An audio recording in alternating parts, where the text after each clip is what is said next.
This is going to be focusing on how you get engagement. It's a little bit of a redundant process and it starts to get too expensive, which is why some people then come back and say Facebook ads don't work for my brand.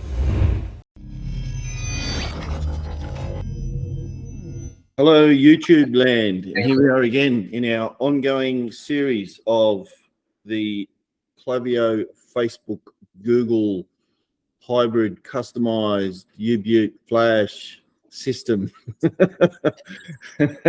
So I think we've done 3 now. So this one we've done an overview of the system. We've looked at a quick overview of the Facebook strategy. We've done a bit of a 40-foot view of the Klaviyo. We've touched on the importance of opt-in forms with opt-ins. Now what we're going to talk about today is we're going to do a bit more of a deep dive into the Facebook strategy. And we're going to talk about, in particular, this is going to be broken up over a few videos, Dan.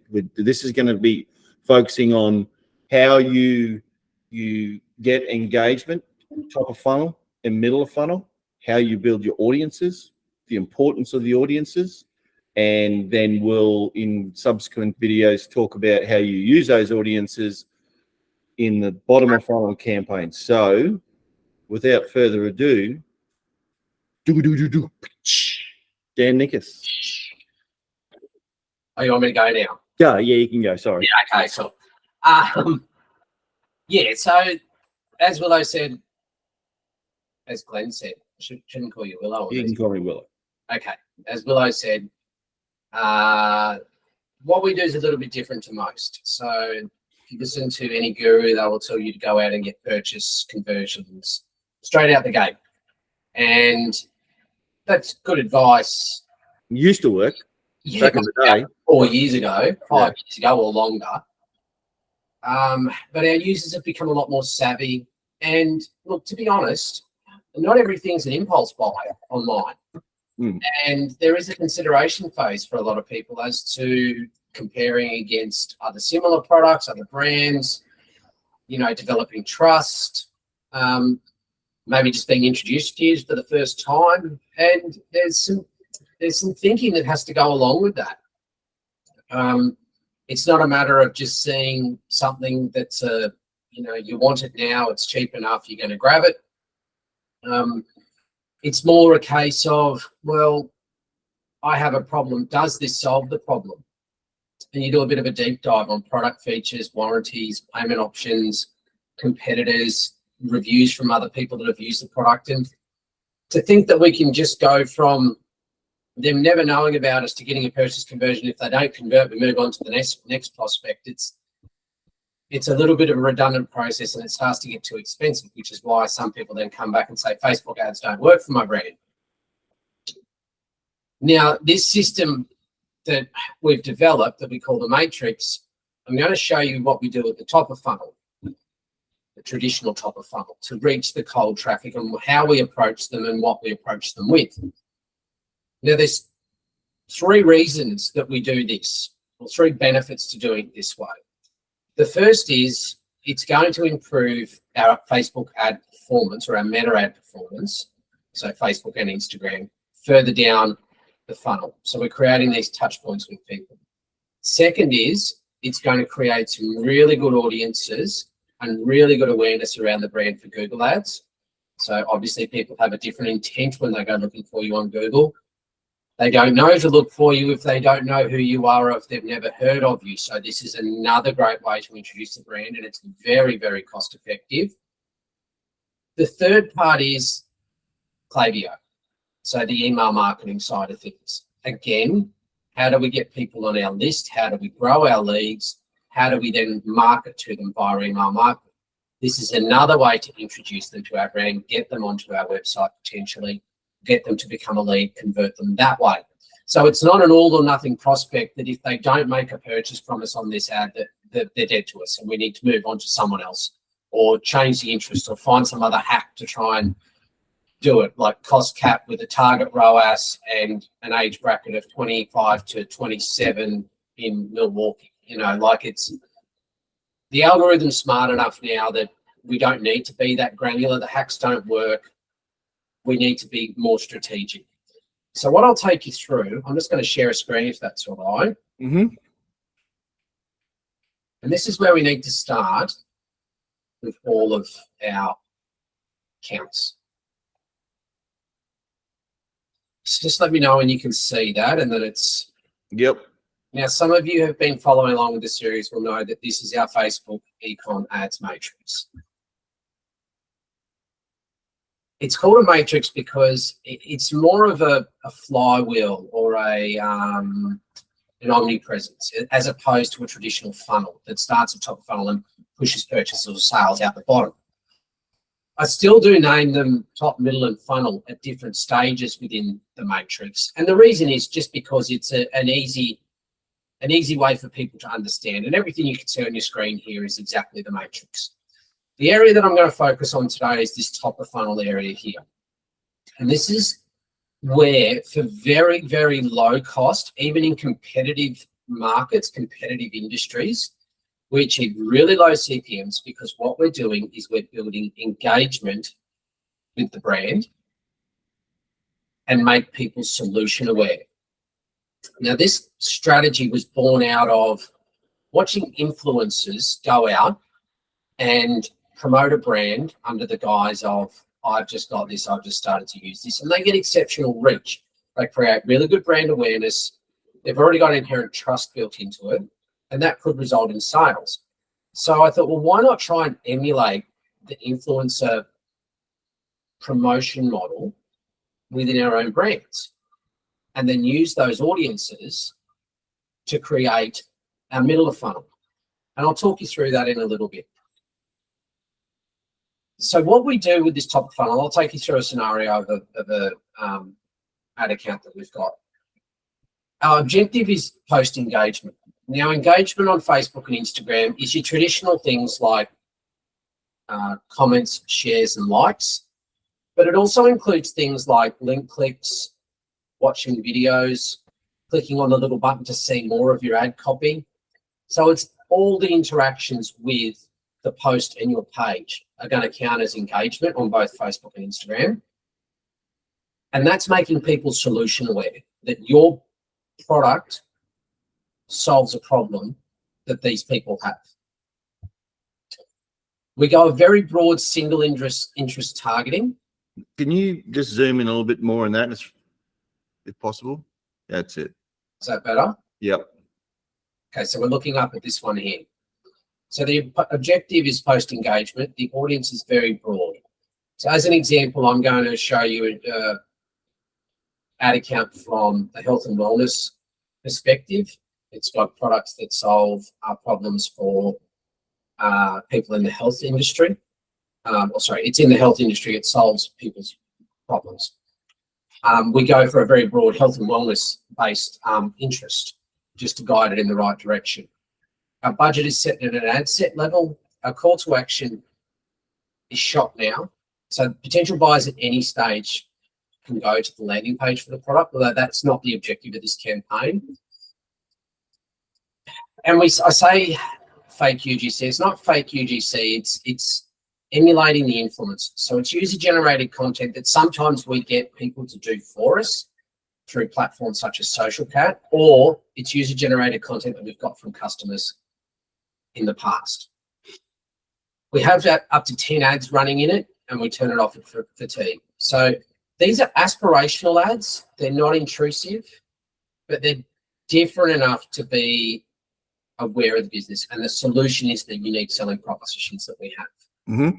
We set it up as one campaign, one ad set with up to 10 ads, depending on how much creative the brand's got. Yep. The intention of these ads is to create warm audiences, so to make people solution aware. Those warm audiences feed into this next stage, which I'm not going to take you through the setup of it, but just to give you an idea, we have engagers from Instagram in the last 30 days, people engaged on Facebook in the last 30 days, people that have viewed more than half of the videos in the last 30 days in terms of half of the time of the video. Yep. Website visitors in the last 30 days, and people that have subscribed but not purchased in the last 30 days. And we exclude purchases from the last 30 days. So this top of funnel campaign feeds these audiences here. So when we get to the middle of funnel, which is the next step here in this matrix, the next component in the matrix, the people are aware of us being the solution because they've engaged with us. They know us from this part. And should I go straight into an ad account now and just have a, when you're just looking at those audiences, you've got what, 5 or 6 there. Do you create like a custom audience and add them all in? No, I don't create one audience. You can create a saved audience, but you have to create them as 5 separate custom audiences. Gotcha. So, and those audiences will continue to be used at different stages of the matrix. And these are really powerful audiences. And when you see the results we get for how cheap we get, you can see how these audiences can grow really rapidly. Mm-hmm. But this is the point where we need to start. So some brands, we might come in and they've been running Facebook ads and they've got a very established brand for quite a number of years. This part we will launch, but it'll be at a lower budget because we just want to keep feeding these audiences here at this level. New brands, we have to start here, and the percentage of budget focused here will be greater because we need to build these audiences up for the rest of the matrix to work. And over time, this will become, it usually sits at about 10% of the overall audience. So 10% of the overall budget is enough to fuel it and keep it fresh. Initially, it will be higher though. Yep. So we'll jump into an ad account and let me know, do you need that any bigger? Nah, we'll see if we can get them zoomed in. So I can zoom in a little bit now. Yeah, all right. Just see if you can zoom in, just so it's here. Yeah, that's better. Okay, cool. All right. So what you can see here, this is an account that's live from last month. It's the 1st of March when we're shooting this. We've got 1st till the 29th of February. So very current data. We're not, relying on old data here. This is real. You're not cherry picking. Yep. This is recent data. Yep. I've just gone last month and I've just got the active campaigns here. And you can see here, this replicates the exact systems here. We've got 1, 2, 3, 4, 5, 6 there. 1, 2, 3, 4, 5, 6. We've got 7 there because we're testing out another scale one at the top of funnel here. So what we have here is the top of funnel that we're talking about here. This is about where we're trying to create engagement. And this is what I mean by it being really cheap. We're in the health niche or the health sector in an auction-based environment where there's plenty of competition for that space. And we're getting charged at $3.17 CPM. So that's $3.17 per 1,000 impressions. And keep in mind, this is Australian dollars. So that's about 10 American cents. No, it's not. It's about 2 US dollars. That dollar sucks at the moment. It's about $2 US for the CPM. So just compare that to other components that you have. And you can see why we then push into these. So I'll just open this up and I'll show you the settings on it. So we're opting for engagement, which is what we're talking about. We're trying to make people solution aware and get them to engage with the audience. Now, ignore the fact that there's 2 ad sets in here. This is because this brand has an AU and an NZ website, New Zealand website, so Australia, New Zealand. I'm just going to focus on the Australian one for now. And I'll show you how we set that up. So the naming convention, we're looking at everyday health. Australia, MF is male, female, 1865. So a really broad audience. Really broad. We're going with $25 a day budget on it.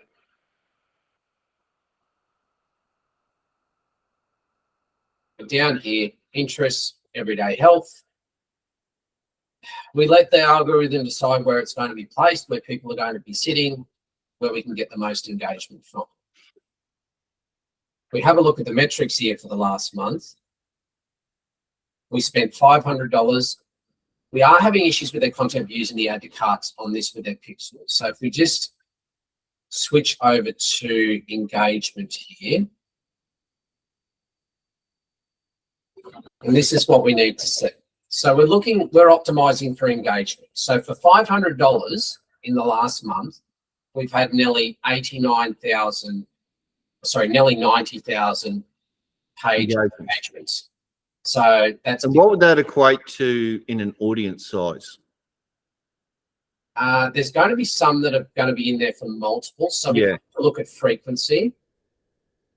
So we've got a frequency of 2.6. Okay. So you divide 90,000 by 2.6, and that's roughly, it's a bit over 30,000 in that audience of people, unique users, of people that are, of people that are actually engaged with the content. So for $500, if we look at it from traditional marketing, if $500 could get 30,000 people engaged with your audience, it's pretty good. This isn't just people who have seen it. This is people who have been engaged with it. Like, comment, share, watch the videos, clicked on a link, clicked on see more, whatever it might be.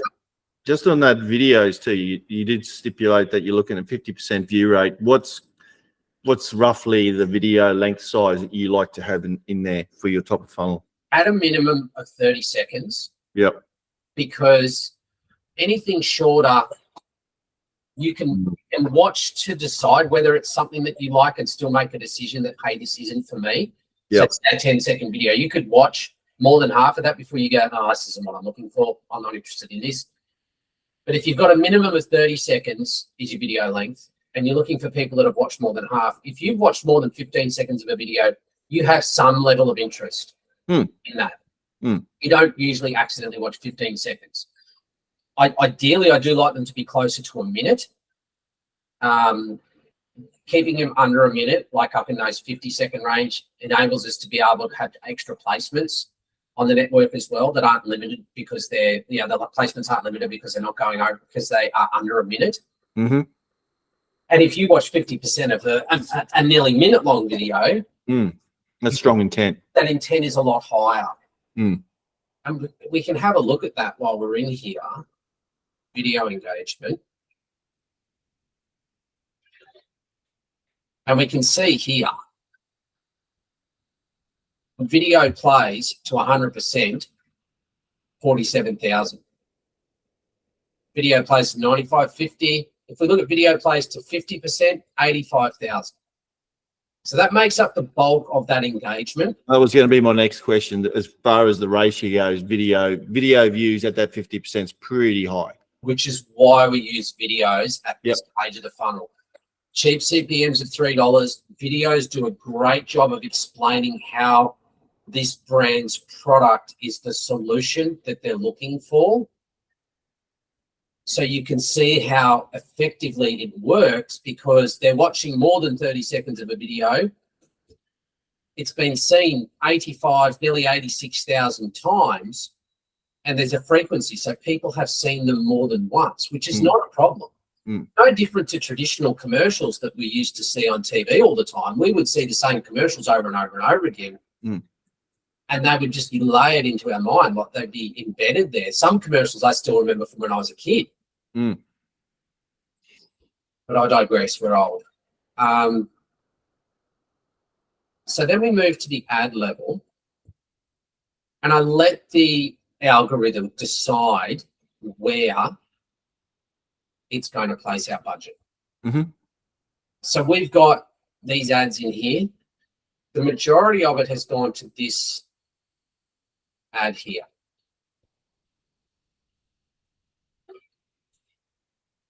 And it's just a simple video. And it's just got all of the product features, benefits. This video is a little bit shorter than what we prefer than normal, but it's been extremely effective. So the algorithms push more towards it. We have, if you don't filter your water, you become the filter. We talk about how this product solves the problem. The video highlights what the product does in a user-generated sort of influencer style way with some catchy music, some overlays on it. And it's as simple as that. And you can see a little bit of engagement here. We put 2,000 reviews. Love your tap water again. We have a look here, the long form one. This one is a review style. We try some different. Once you've tried it, we're internationally recognized, 100% money back guaranteed, make the switch today. The reviews that are in there, and this one's a much more educational style video. And then we have another one here where an ambassador is actually using the product. Yep. Love your tap water in here. So every time someone becomes engaged in here with this top of funnel, they get fed into the middle of funnel audiences. I'm not going to go through that today, but at middle of funnel, then what we want to do is we want to get all those people that are engaged, and we want to put ads in front of them for brand recall. Yep. So that's a fairly good overview of where you start. Exactly. Now just touching on your exclusion of 30-day purchases. Is there any reason why you don't go purchases all time as an exclusion list? Because it depends on the brand. Yep. But this brand, it's water filters, and they have a lot of products that are complementary. Yep. And they've also got filters that need to be changed over periodically. Mm-hmm. So we don't want to hit them with, more messaging within that 30 days. But we do want to hit them post that because of the complementary products. By then they would have received their first purchase. The quality's good. They like the product. They're going to consider getting complementary products because we've already obtained that trust from them. So we're going to put them through that funnel again, or that matrix again. Yep. And that's how it all works. And when it spits out the other end, we see ROAS overall of 4 with CPMs of $9.97 Australian, which is about $7 US. And you can see how a bit less than that. It's about 550, 6, something around there. Yeah. But the point is what I'm trying. Cheap. The point I'm trying to make is that it works, and it works exceptionally well. Yep. Because we're controlling the messaging that we're giving to the people here. It's not the same messaging in middle of funnel that is at top of funnel. Yep. Or is it the same messaging at scale? Because people are through that process. They've got to go through these steps we want them to put them through. Yep. And that's pretty much it in terms of how we get top of funnel. You can see from that how that will drive search intent on Google. Yeah. Yep. Or if they land on the website, how that will build audiences within Google. Yep.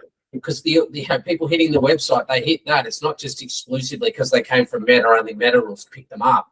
Google will pick them up. Especially with that search intent. It's crazy. Usually, your branded searches perform exceptionally well on Google, but if they don't know about you, they don't know about you. You can't just build a website and people will just start searching for you. This is the way you do it. And for CPMs of $3 Australian, we're doing that effectively. You're engaged with over 30,000 people there for that cost of the month. And again, every time they hit the website, there's an option for a sign-up form or Klaviyo scripts firing, and they'll get put to our automated flows, or they'll receive our campaign material. Very cool. It is very cool. Stay tuned for the next exciting episode of MOF, middle of funnel. MOF. Not to be confused with MAFS, married at first sight. Or moths. Or moths, the flying insects, yes. But no, that's good, mate. That's gives everyone a fairly good understanding of how you're doing your targeting, the audience building that you're creating, so you can start using those audiences in your middle of funnel and bottom of funnel. So we'll deep dive a little bit further into that in the next video, I think. Yeah, I think that'd be the way to do it, is just step our way through it. If you got any questions, ask them in the comments. Yeah, ask them in the comments. And if you do want an audit from Dan in Solutions 8, reach out to us. This is a system that we're using exclusively with Dan and using our Google Ads expertise as well. I'm guessing that in the next month we're going to be able to start showing people some runs on the board, mate. So yeah. Well, this is the system at play here. So Yep. this is the exact system. Yep. But yeah, we'll have a little bit more evidence-based results. Yep. Or other yeah, Facebook. well, that's stuff that you're showing now. I mean, we could always bring up the Google Ads account as well. I mean, it's still, the performance in that account's quite good too. Maybe we could do that in the last session as well, and we can bring up, we'll do an overview of the whole thing. This is one of our clients that has the full systems in play.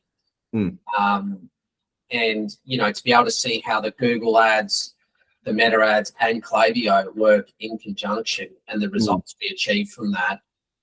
Yeah, I think that is probably the true testament to the system. So we'd never judge performance of the entire system based purely on Facebook. Whilst these results look good, if Google was failing, then we'd need to figure out why. Yeah, Klaviyo was failing, we'd need to figure out why there. But when we can get all three firing at the same time, which is the whole concept here, then you just have this fantastic system that it brings consistency to businesses, which I think is the key. Instead of feast or famine based on whether meta ads are running well at the time, or if Google's playing nicely at the time, or if people are responding to the emails, because we've got this entire system, we just tend to see compounding growth and consistency. That's what you want. You want consistent performance. Yeah, especially, I mean, I'm a brand owner myself. Consistent performance is what we crave for. I would rather that than, you know, peaks and troughs any day. All right, mate. Good stuff. Thanks again for your time. Thanks for the chat. No worries at all. See you in the next bat time on the next bat channel. Yes. TTFN. Ta-ta for now. Yeah. We did it last week. I know you did it. But if you hadn't said ta-ta for now, I still would have been. I knew the FN was for now, but anyway, maybe next week you'll remember it.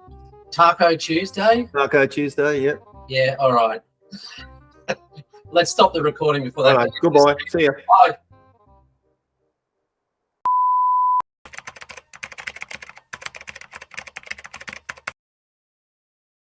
G'day everyone, Glenn from Solutions 8 again. I'm with Dan Nickus, our Facebook Klaviyo expert. We are going to do a bit of a deep dive into the Elite 7. So this is Dan's customized Klaviyo email flow. He's got a case study of a client that he's been managing for 3 years?